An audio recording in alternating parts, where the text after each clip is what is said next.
है उसके हिसाब से देख लेता हूँ महीने में एक बार। तो ये क्या था, कुछ अंश में कुछ इग्नोर किया गया। फिर मेरे पास एक व्यक्ति आता है, कहता है कि गुरुजी मैं फिर क्या करूँगा, उसके बाद क्या होगा, उसके बाद क्या होगा, उसके बाद क्या होगा। मैंने कहा इतना ज़्यादा एक्सेस थिंकिंग, तेरा इतना ज़्यादा थिंकिंग करता है भाई। टॉर्च एक होती है जिससे हम हजारों मील टॉर्च से तय कर लेते हैं। पहले कोई स्ट्रीट लाइट्स तो होती नहीं थी, स्ट्रीट लाइट्स नहीं थी तो टॉर्च लेके लोग चलते थे या लालटेन लेके लोग चलते थे, यदि और पहले चले जाओगे तो। वो टॉर्च या लालटेन आपको 2-4 feet, 5 feet, 10 feet, 15 feet torch की कैपेसिटी के हिसाब से वो दिखा देगी। लेकिन क्या वो टॉर्च आपको पूरे 5 kilometre, 6 kilometre, 8 kilometre, 10 mile, 20 mile, 2 कोस, 4 कोस, 6 कोस दिखा देगी? हो सकता है अब ऐसी आ गई हो, लेकिन पहले तो कभी ऐसी थी नहीं। और अभी वाली यदि दिखा भी दे 2, 4, 6 कोस आपको, तो 10-15 कोस तो दिखाने वाली नहीं है। लेकिन फिर भी उसी टॉर्च से आप 2 कदम, 2 कदम, 2 कदम, 2 कदम, 2 कदम, उसी के सहारे से, उसी की रोशनी से चलते चलते अपनी मंजिल आप तय कर लेते हैं। और उसी समय यदि आप इस चीज को इग्नोर ना करें और पहले से पहले पूरा ज्ञान प्राप्त करने के चक्कर में पड़ जाएं कि मेरा तो ज्ञान विज्ञान ऐसा हो जाना चाहिए कि मुझे सब कुछ अभी पता चल जाना चाहिए।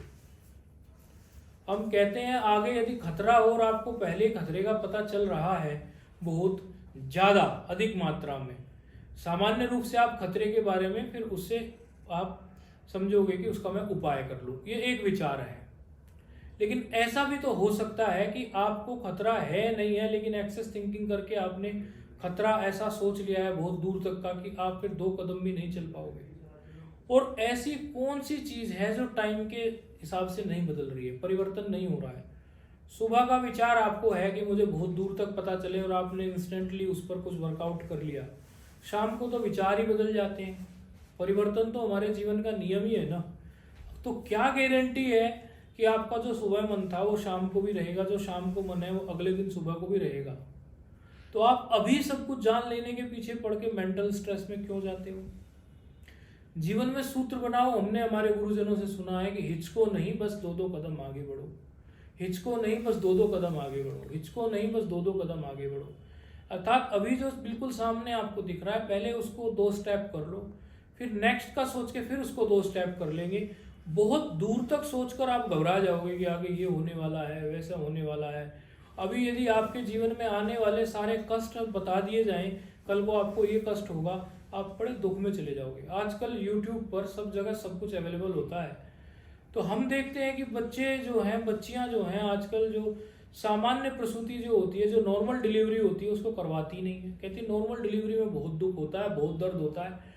अब पहले इतनी सारी बातें हमारी दादी नानियां बताती नहीं थी उनको, आजकल यूट्यूब पे और इधर उधर से सुन के, कहीं से सत्संग सुन के उसका सही अर्थ निकालने की बजाय उल्टा अर्थ निकालती हैं। इतना डर उनके अंदर बैठ जाता है कि नॉर्मल वो एक नॉर्मल जो डिलीवरी होती है वो उसको करने के लिए तैयार आजकल की बच्चियां, बेटियां, बहुएं हैं नहीं। उसका भी कारण यही है कि उनको ये चीज इग्नोर कर देनी थी। अरे जब टाइम पड़ेगा, तब जब कष्ट होगा देखा जाएगा, तब का तब। वो पहले से पहले डॉक्टर्स भी अपना काम करते हैं डराने का, दूसरे कहां कहां से यूट्यूब पे क्या क्या देख लेते हैं। एक्सेस जो ये जानकारी हम लोगों को प्राप्त हो रही है ना, समय से पहले, जब जिस जानकारी का समय हो वो उससे जब पहले मिल जाती है, यानी जो इग्नोर करना था, इग्नोरेंस इज ब्लिस के सिद्धांत से जो हमें चलना था, और वो पहले ही हमें प्राप्त हो जाती है, तो हमारे अंदर एक ऐसा फियर खड़ा हो जाता है कि हम बहुत कुछ कर ही नहीं सकते। ऐसे कितने खिलाड़ी हैं कि यदि वो बहुत आगे तक का सोच लें तो वे अच्छे खिलाड़ी नहीं बन सकते।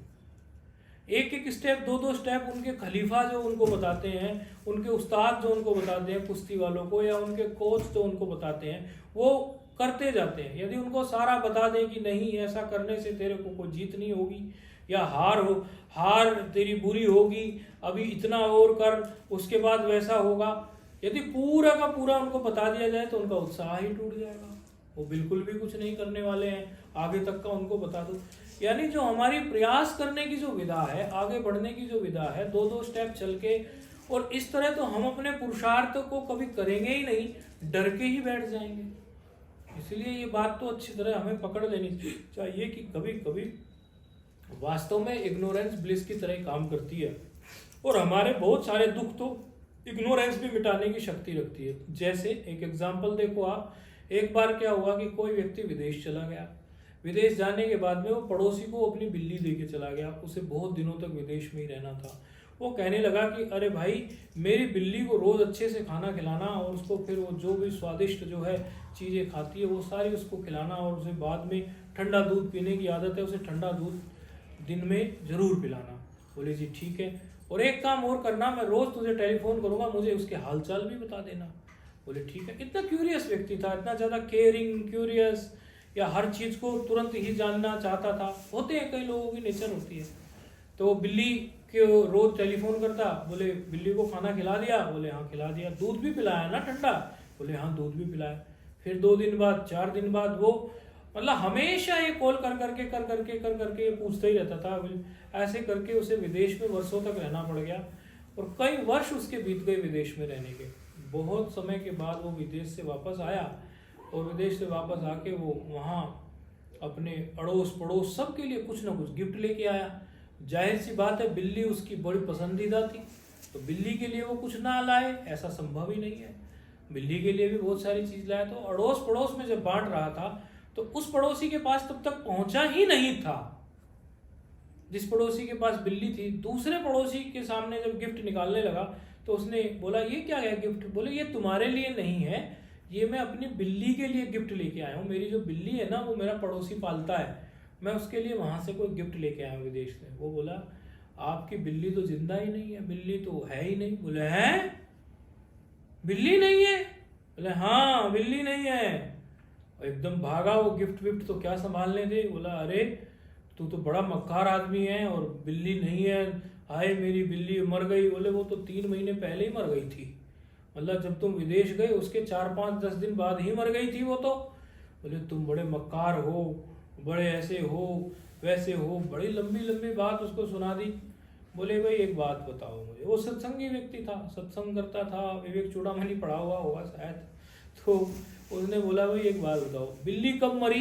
3 महीने पहले। दुखी अभी हो रहे हो, ये दुख तो तुम्हें 3 महीने पहले मिलना था, दुखी तुम अभी हो रहे हो। तो वास्तव में तुम तो खाली बिल्ली के मरने से दुखी नहीं हो रहे, कि तो बिल्ली तो मर के पता नहीं कहाँ की कहाँ जा चुकी, पंचभूतों में विलीन हो चुकी, दूसरी योनि में जा चुकी, तो बिल्ली की तो कोई बात बची नहीं है अब। 3 महीने पहले मरे हुए के लिए तुम अब दुख पा रहे हो। ये खाली दुख तो तुम्हें इसलिए हो रहा है क्योंकि खबर तुम्हें अभी मिली है। तो ये दुख बिल्ली मरने की वजह से तो नहीं है, ये दुख तुम्हें बिल्ली मरने की खबर से है। इस बात को बारीकी से समझो, ये दुख बिल्ली मरने का नहीं है, ये बिल्ली मरने की जो तुम्हें खबर अभी मिली उससे हो रहा है। अरे मैंने तो तुझे बचा दिया, ये दुख तेरे पास 3 साल पहले आना था, और 3 साल बाद में लेके आया। बिल्ली तो मरी चुकी थी, रोज तो पूछता था, मैं मना कर देता था, तो तुझसे इतने दिन से मैंने दुख को टाल दिया। बड़ी सुंदर बात है। इससे सीखना क्या है कि देखो, वास्तव में सारी चीजों को तुरंत जान लेना इससे कुछ भी नहीं है, जल्दीबाजी में कर लेना, जान लेना कुछ भी नहीं है। कुछ समय दीजिए चीजों को। कई बार हम आपस में कई बार लड़ लेते हैं, झगड़ लेते हैं अपने इष्ट मित्रों से, गुरुजनों से, या किसी से भी, और तुरंत हम ये सोचते हैं अभी कर दें इसको, ये अभी का अभी निपट जाए, ये काम अभी का अभी हो जाए। तो अवश्य ही उस काम में फिर आपको कुछ ना कुछ बिगड़ने के चांस लग सकते हैं। तो वहां फिर आपको ये देखना चाहिए कि थोड़ा सा आप धैर्य रखिए, थोड़ा सा देखिए, थोड़ा सा समझिए। देखने में, समझने में आपको कुछ टाइम बीतेगा, हो सकता है आपका ख्याल बदल जाए, और वो परिस्थिति अपने आप ही ठीक हो जाए। समय के हिसाब से वो परिस्थिति ऐसी हो जाए कि अब याद ही ना रहे या कुछ भी ना रहे, आप जिससे झगड़ा किए वही भूल जाए, आप अभी एकदम तीर कमान लेके बैठे कि दोनों पक्ष ही गर्म है। तो कुछ समय के लिए इस बात को इग्नोर कर दिया जाए, कुछ समय इसको आगे टाल दिया जाए। ये इग्नोरेंस आपके लिए बिल्कुल वरदान स्वरूप हो जाएगी। कई बार हमने अपने गुरुजनों से ऐसा सुना है कि यदि व्यक्ति के अंदर जो भावना है, दुर्भावना है, यदि उस दुर्भावना की टाइमिंग चेंज कर दी जाए, तो टाइमिंग चेंज करने से भी वो बहुत सारी समस्याओं से निजात पा लेता है। महाराज श्री के पास कोई एक व्यक्ति आया। महाराज श्री मतलब अपनी जो गुरुजी महाराज श्री वृंदावन वाले महाराज श्री अखंडानंद सरस्वती के लिए कह रहे हैं। तो उनके पास एक व्यक्ति आया, वो बोला कि महाराज जी मैं बैठता हूँ अभी, लेकिन मैं तो कुछ आशीर्वाद लेने आया था, ज़्यादा देर बैठ नहीं पाऊंगा, थोड़ा तो आपने मुझे बैठा लिया। बोले क्या आशीर्वाद लेने आया था? बोले मैं आशीर्वाद ये लेने आया था, आज मैं कोई मित्र है, महिला मित्र, और मैं सोच रहा हूँ उसके साथ थोड़ा जो कुछ भी है घूम फिर लूँ, जो भी अपनी भाषा में कहा उसने, ऐसा वैसा कुछ कर लूँ। तो बोले अच्छा, महात्मा होते हैं कि भाई किसी को भी सदमार्ग में लगाने वाले। बोले अच्छा चले जाना, तो थोड़ी देर बैठ जा। और थोड़ी देर बैठा, वहाँ ध्यान का माहौल था। ध्यान के माहौल में थोड़ी देर बैठने के बाद में वो व्यक्ति का जो टाइम थी वो 2:35 वो निकल ही गई। अब वो ध्यान से उठा तो 4:30-5 बजे हुए थे। अरे महाराज आपने ये क्या किया, मेरा तो टाइम ही चला गया। बोले हमने कहाँ तुझे कहा था, चला जाता तो चला जाता। और अब उसके मन में वो भाव ही नहीं बचा था। बोले महाराज ये भी अच्छा ही हुआ। मतलब वो टाइम उसका 2:35 का किसी दुर्भावना में, किसी दुष्कृत्य में बीतने वाला था, खाली उसको टाल दिया तो अच्छा कर्म उसके हाथ से हो गया, यानी उस टाइम को इग्नोर कर दिया।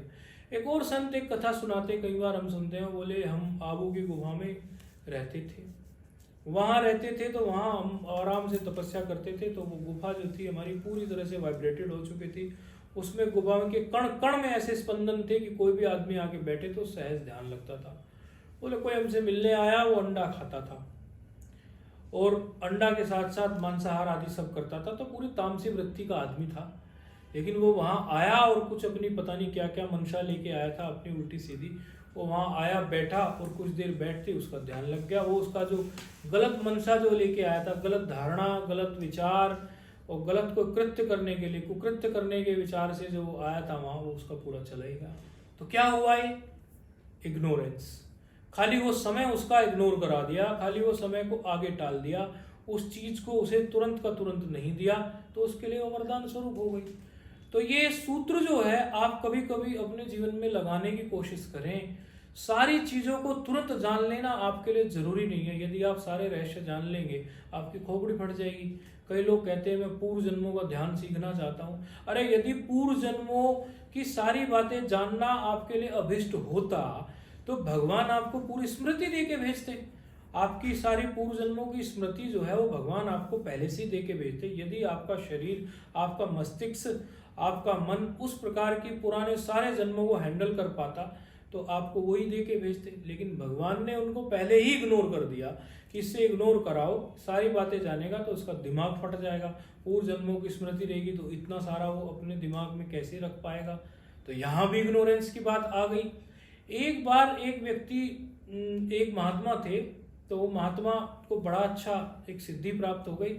तो अब उनको ये सिद्धि प्राप्त हो गई कि देखो कितना भूलना भी, मतलब इग्नोर करना कितना लाभप्रद होता है और कितना नुकसानदायक हो जाता है। वो महात्मा को एक सिद्धि प्राप्त हो गई, जो भी उनके पास आता था मत्था टेकता था, तुरंत उनको उसकी बात पता चल जाती थी अंतःकरण की। ये भी एक सिद्धि होती है, किसी के अंतःकरण की बात जान लेना। यदि आप अपने अंतःकरण को ठीक से टटोलना सीख जाए, अपनी वृत्तियों को अनुसंधान आप ठीक से करना सीख जाओ, तो आपके अंतःकरण की आप जान जाओगे तो दूसरों के अंतःकरण को भी आप बहुत अंशों में जानने लगोगे। इसमें कुछ दो राय नहीं है। तो ये भी एक सिद्धि होती है, इसका एक अभ्यास होता है। तो किसी को ये सहज में भी प्राप्त हो जाती है। जयदयाल गोयनका जी ने भी एक पुस्तक में इसके बारे में लिखा है, गीता प्रेस गोरखपुर वालों ने, वो विरक्ति से भी ये चीज प्राप्त हो जाती है। तो महात्मा को ये सिद्धि प्राप्त हो गई, जो भी आए माथा टेके उन्हें पता चल जाए इसके बारे में। अब समस्या क्या हुई कि जो भी आए माथा टेके, सभी लोग सच्चे तो होते नहीं है। माथा टेक रहा है, मन में कुछ और सोच रहा है, सामने से श्रद्धा दिखा रहा है, मन में कुछ और सोच रहा है। लेकिन उनको तो महात्मा जी को मन की सारी बात पता चलती थी। अब मन की जब सारी बातें महात्मा जी को पता चल रही थी तो महात्मा जी को बड़ा ही मन खराब हो गया कि ये व्यक्ति माथा टेकते हैं और उसके साथ साथ ही अपने मन में कुछ का कुछ सोचते हैं, अपने मन में कुछ का कुछ सोचते हैं। वो बहुत दुखी हो गए, बहुत ही दुखी हो गए। उन्होंने एक संत के सामने ये बात कही। वो संत बोले भाई आपने इस सिद्धि को छोड़ना पड़ेगा वरना आप पागल हो जाएंगे। फिर उन्होंने, संत ने, ये बिल्कुल घटित घटना है, सच्ची घटना है ये लगभग गुजरात के किसी इलाके की घटना है। तो उन्होंने जो है फिर कहा कि आप ये इस प्रकार का प्रयोग आप करो, आपको सारी चीज़ें जो थी वो विस्मृत होने लगेंगी, मतलब किसी की आपको पता नहीं चलेगी। तब जाके वो महात्मा चैन से रहना शुरू हुए, वरना जो भी आए उनको पता चले उनकी खोपड़ी खराब हो जाए। तो प्रकृति ने जब आपके मस्तिष्क को ऐसा बनाया ही नहीं है कि आप इतने जन्मों की चीज़ों को संजो के रख पाओ और उनको ठीक से उपयोग कर पाओ। मुझे कई बार एक साधक बहुत बोलता था, मेरे साथ हमेशा रहता था वो, तो वो कहता था अरे महाराज प्रभु जी, ये पता चल जाए पूर्व जन्मों में क्या था, पूर्व जन्मों में मैं क्या करता था, तो मेरी साधना बहुत निखर जाएगी। मैंने कहा ये भ्रांति मत पालो। पूर्व जन्मों में आप कीड़े होंगे, मकोड़े होंगे, सुअर होंगे, मनुष्य होंगे, और मनुष्य में भी आप निम्नतम कार्य करते होंगे। आप एक कसाई होगे और आपने किसी पशु की इतनी गंदी हत्या कर दी होगी, और वो सीन आपको दिखेगा, आप ना खाना खाओगे और कई दिन तक आपका मन खराब हो जाएगा, बहुत दुखी हो जाओगे आप। प्रकृति ने आपको बनाया है, कुछ चीजें इग्नोर करो, कुछ चीजें जो जरूरी है उनको अपने दिमाग में रखो। जो जरूरी है वो चीज आपके दिमाग में रहती होंगी, और जो चीज जरूरी नहीं है वो आप भूल जाते होंगे। सब प्रकृति का नियम है, इग्नोरेंस ये प्रकृति का ही नियम है। बोले नहीं नहीं, मैंने कहा देख लेना फिर आजमा के। फिर हमने उन्हें एक कथा सुनाई, ये भी घटित घटना थी। हमने कहा, मैंने कहा फला फला फला जगह गए हो? बोले हाँ गए हैं। मैंने कहा वो वहाँ एक माता रहती है? बोले हाँ रहती है। मैंने कहा उनके गुरुजी ने उनको पूर्व जन्मों के ध्यान की एक पद्धति सिखाई थी? बोले हाँ सिखाई होगी, आप बता रहे हो तो। मैंने कहा समस्या क्या हुई कि उसके 1-2 जन्म के पहले उसे पता चला कि वो वैश्य थी। अब इस जन्म में उसे इतना विषाद रहने लगा कि वो वैश्य थी, इतना विषाद रहने लगा कि वो दिन रात इसी बात को सोचती रही, हाय मैं पूर्व जन्म में वैश्या थी, हाय मैं पूर्व जन्म में वैश्या थी। कितना दुख उसे हुआ होगा। आप अभी के जन्म में आपको बहुत सारी चीजें, बहुत सारी घटनाएं ऐसी होती हैं आपके सामने हम रखते हैं, तो आप ये कहते हो बस बस बस उस बात को मेरे याद मत दिला, उस बात को मेरे याद मत दिला, वो बात तुमने कह दी तो मेरा मन खराब हो जाता है। अब ये जो चीजें आपको अभी आपके 10-20 वर्ष पहले, 15-20 दिन पहले भी घटी हुई कोई दुखद घटना हो जाए, उसको आप याद रखना नहीं चाहते, इग्नोर कर देना चाहते हो, तो आप पुराने जन्मों की बातों को याद करने का या ऐसा अभ्यास यदि करेंगे, क्या ये जरूरी है कि आपका मस्तिष्क उनको हैंडल कर पाए, आपके माइंड में वो मैच्योरिटी, वो कैपेसिटी, वो एबिलिटी, उस प्रकार की शक्ति हो कि उसका जो प्रतिफलन है या जो क्रिया की जो प्रतिक्रिया है, जो भी आपको दिखेगा उसका कुछ तो प्रतिफलन होगा, उससे आप परेशान ना हो। तो इग्नोरेंस वास्तव में हमारे जीवन का सिद्धांत ही है। अब आप इग्नोर नहीं करोगे, कुछ ना कुछ इग्नोर करते हो, तभी आप चैन से सोते हो। अब आपके पास इतना बड़ा पिलंग होता है, पिलंग कहो पलंग कहो, कहीं की भाषा में पिलंग बोल देते हैं, कहीं का पलंग बोल देते हैं। 1000 तरह के लोग मिलते हैं, कहीं मुंह से हमारे भी पिलंग निकल जाता है, कहीं पलंग निकल जाता है। अब वो आपके साथ जो, आपके पास जो सुंदर एक बेड है, एक बहुत सुंदर बिस्तर आपने लगा रखा है, आप ही बताओ क्या आप पूरे के पूरे को उपयोग करते हो या कुछ को इग्नोर करते हो, छोड़ ही देते हो? इग्नोर करना छोड़ने के समान ही तो होता है। छोड़ना और इग्नोर करना लगभग एक सी तो बात है, आसपास की तो चीज है। तो जब आप उसमें से केवल अपनी हाइट और उसके हिसाब से, चौड़ाई के हिसाब से उतना ही घेरते हो और साइड की करवट छोड़ते हो और उधर की करवट छोड़ते हो, तभी तो आपको नींद आती है। आप पूरे बिस्तर पर अपने हाथ फैला के, वो इतना मेरा, अंधे वाली कथा है, इतना मेरा, आप कुछ भी नहीं कर पाएंगे। एक अंधे की कथा सुनी है ना आपने, इतना मेरा इतना मेरा। वो एक अंधा व्यक्ति था, वो कहने लगा जी पड़ोसी को अपने, मेरा एक बारात से बड़ा न्योता आ गया है, मुझे बारात में जाना पड़ेगा। लेकिन समस्या ये हो गई, बारात में बैंड बाजा बजेगा, उसके बाद खाना वाना चलेगा, और खाना वाना जब चलेगा पता नहीं बारात को खाना किस समय दिया जाए, और मुझे ये पता ना चले कि ये जो खाना है ये कब खुला, अर्थात भोजन का टाइमिंग के हिसाब से, क्योंकि मुझे तो दिखता नहीं लोग खा रहे हैं, मैं अलग बैठा ना रह जाऊं, मैं ना रह जाऊं, बाकी सब खा ले, मुझे पता ही ना चले कि खाना कब खुला, कब खाना था। उसका दोस्त बोला इस बात की चिंता तू मत कर, मेरे साथ चल और बैंड बाजे से अलग ही हम निकल लेंगे, पहले खाना ही खाएंगे और खाना खाने के लिए चलेंगे। तो मैं क्या करूँगा, मेरा एक इशारा है, जब वो खाना शुरू होने वाला होगा, सब बाराती पक्ष के या घराती पक्ष के लोग खाना खाएंगे, तो मैं धीरे से तुझे कोहनी मार दूंगा, हल्के से तेरे को एक टच कर दूंगा कोहनी से, समझना कि अब जो है भोजन करने का टाइम आ गया। अब हुआ ये कि वो कुछ बारात में भीड़ हो गई, सब कुछ हो गया, ऐसा माहौल बन गया कि बहुत भीड़ हो गई।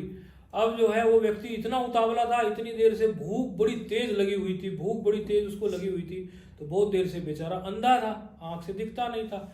अब बारात की उसमें धक्का मुक्की में उसको ऐसे ही लग गई कोहनी, तो कोहनी बारात में वो खाना खुलने की नहीं थी, तो वहाँ जो है उसको कोहनी लग गई, और कोहनी लगते उसने सोचा तो खुल गया खाना, और वो भीड़ भाड़ की उसे आवाज आ रही थी, तो उसे लगा कि सब लोग देखो, उसने अपना एक अनुमान फिट कर लिया, एक तो कोहनी लगी कि इसका मतलब बारात का जो है खाना खुल गया, मुझे खाना खाना है। दूसरी जो समस्या हुई उसके साथ ये हुई कि कोहनी के साथ साथ लगने के साथ साथ उसको इतने लोगों का शोर सुनाई दे रहा है, उसे लगा खाना खुल गया और बहुत सारे लोग जो हैं अब खाने पे टूट पड़े, मेरे लिए नहीं बचने वाला।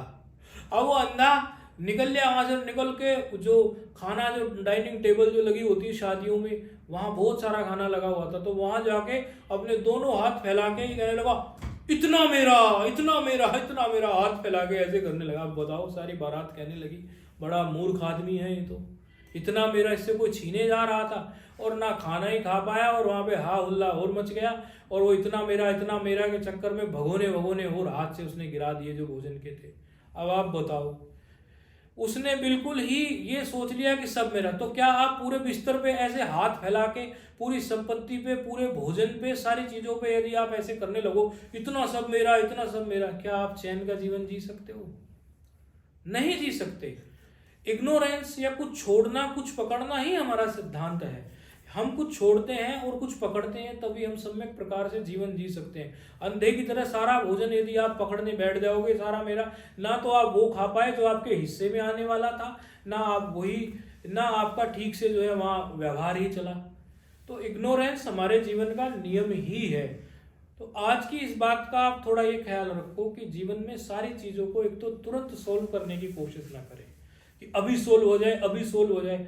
हम जब बचपन में पढ़ते थे, अभी भी जब लघु सिद्धांत कौमुदी पढ़ रहे हैं और कई बार अभी भी कोई शास्त्र में पंक्ति लगाते हैं, तो पंक्ति लगाने के समय पे कई बार वो पंक्ति हमारी समझ में नहीं आती। शांकर भाष्य है, उस पर कुछ और है, टीका है, नहीं आती समझ में।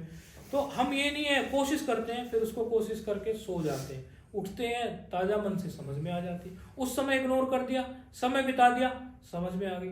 और हमारे गुरु जी वो तो हमेशा ही बोलते हैं कि जो लोग रटते रहते हैं ना, लघु रट रहे हैं, अष्टाध्यायी रट रहे हैं, उपनिषदों को रट रहे हैं, वो तो जब बहुत परेशान हो गए उनके पास आ जाते हैं ना विद्यार्थी, कहते हैं हमें याद नहीं हो रहा, याद नहीं हो रहा। बोला याद करने की टेंशन मत ले, आराम से सो जा, कल सुबह आराम से करना। तो बहुत ज्यादा आप एक ही साथ कर गुजरने का, सारी चीजें सोल्व भी हो जाएं, अभी सॉर्ट आउट हो जाएं, इसी समय हो जाएं, थोड़ा समय दीजिए। कुछ चीजों को इग्नोर कर दिए, सारी बातों को। अब बहुत सारी चीजें ऐसी होती हैं, आपका जीवन ही पूरा इग्नोरेंस से चलता है। पति यदि पत्नी को सारी बातें बता दे जो उसके मन में है, पति पत्नी की लड़ाई पक्का। पत्नी जो सोच रही है पति के बारे में सारी बातें बता दे, लड़ाई पक्का। इस दुनिया में ऐसे कोई व्यक्ति नहीं है जो पूरी तरह 100 की 100% बातें उसके अंदर हो और 100 की 100% बातें उसको सामने वाले को बताता हो, कोई नहीं है। और जो कहता है मैं बताता हूँ, वो झूठ बोलता है। सब कुछ ना कुछ कहीं ना कहीं व्यवहार चलाने के लिए छिपाते हैं। व्यवहार चलता ही थोड़ा ऐसे ही है, कुछ छिपाओ कुछ दिखाओ, कुछ छिपाओ कुछ दिखाओ, कुछ कहो कुछ अनसुना रखो, कुछ कहो कुछ अनसुना रखो। इग्नोरेंस से ही जीवन चलता रहता है। लेकिन हम इग्नोरेंस मतलब कब हमें कौन सी चीज इग्नोर करनी है, कितनी करनी है। पूरी तरह से इग्नोर कर देना भी ठीक नहीं है, लेकिन कितनी इग्नोर करनी है, कब इग्नोर करनी है, अर्थात कितनी चीजों को छोड़ना है, कितनी को पकड़ना है। यदि ये बात हमारे समझ में आ जाए, इग्नोरेंस कब करना है, कब आपको, तब वो आपके वरदान के रूप में साबित हो जाएगी। तो इग्नोरेंस इज ब्लिस का ये सिद्धांत हमें तो बहुत बढ़िया लगता है। नारायण नारायण नारायण।